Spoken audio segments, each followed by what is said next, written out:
গেটটা ভাঙে ঢুকছে, গেট যখন খুলে নাই দিছিলাম, তারপর গেট ধাক্কাধাক্কি করার পর এই যে লালমনিরহাটের হাতীবান্ধা উপজেলার পাটিকাপাড়া ইউনিয়নের ৬ নং ওয়ার্ডের উত্তর পারুলে এলাকার মজিদুল ইসলাম তার ক্রয়কৃত সম্পত্তিতে গাছ লাগাতে গেলে তার সৎ ভাই ও তার বাবা বাড়ি ভাঙচুর সহ তাকে ও তার স্ত্রীকে মারধর করার অভিযোগ তুলেছেন। আজ শুক্রবার সকালে এ ঘটনা ঘটে। এ সময় মজিদুল ইসলাম ও তার স্ত্রী বলেন তার সৎ মায়ের কাছে তিনি জমি ক্রয় করেছেন, কিন্তু সেই জমিতে গেলে আজ সকালে তার সৎ ভাই হাফিজুল ইসলাম, আসাদুজ্জামান, তাদের স্ত্রীসহ তার বাবা রফিজউদ্দিন তার বাড়িঘর ভাঙচুর করেন ও তাদেরকে মারধর করেন। এ সময় তার স্ত্রী গুরুতর আহত হলে হাতীবান্ধা হাসপাতালে ভর্তি করান। বর্ষালি দিন আমি সুপারি গাছ গাড়ো বেড়াইছি, বেড়ার পর আমার একটা খালতো ভাই আসছে, আমার একটা খালা আসছে, ওরা 1 লাখ টাকা পায় আমার কাছে, ওই টাকার জন্য আসছে। তো আমার খালাতো ভাইটাকে নিয়ে গেলাম, পেছন পাশে গেলাম, পেছন পাশে যাওয়ার পর সুপারি গাছ একটু 3 হাত পর সুপারির গাছ গাড়বো, সুপারির গাছ গাড়বো। আমার জমি 17 বছর, এই জমি আমার মা 2 বাপ 1, আমার বাবার টাকা একবার আমি দিছি, 2বার দিছি। দেওয়ার পর আমার মা বাবা করছে কি সৎ মাকে আমার জমি দলিল দিছে, দলিল দেওয়ার পর আমি এলাকার ময়মুরব্বী বিচার দিছি, দেওয়ার পর মসজিদে দিছিলাম, মসজিদে দেওয়ার পর সফিয়া সেবক দিছিলাম, সফিয়া সেবক কাছে আমি 3000 টাকা জমি খারিজ করার বাবদ দিছিলাম, খসড়া বাবদ দেওয়ার পরও কিছু করতে পারেনি। তারপর লাস্ট পর্যায়ে আমি লিয়াকত হোসেন বাচ্চু আর সাজাদ 7 6 নং পাটিকাপাড়া ইউনিয়নের চেয়ারম্যান সাজাদ 7, ওনাকে আমি লিখিত বিচার দিছি।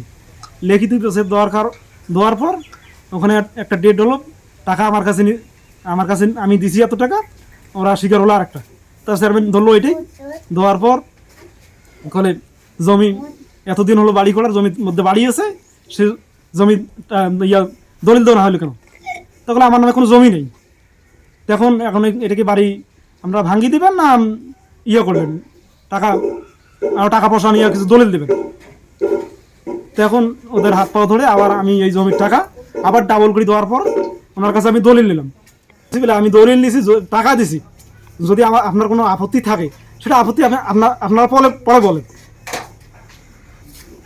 এই কথা কোয়ার সাথে ওরা 8-10 জনে 2-3 জন আসছে, আসার পর এই পরে সিপিআইসিপি হওয়ার পর ওরা 9 জন বেরিয়ে আসছে।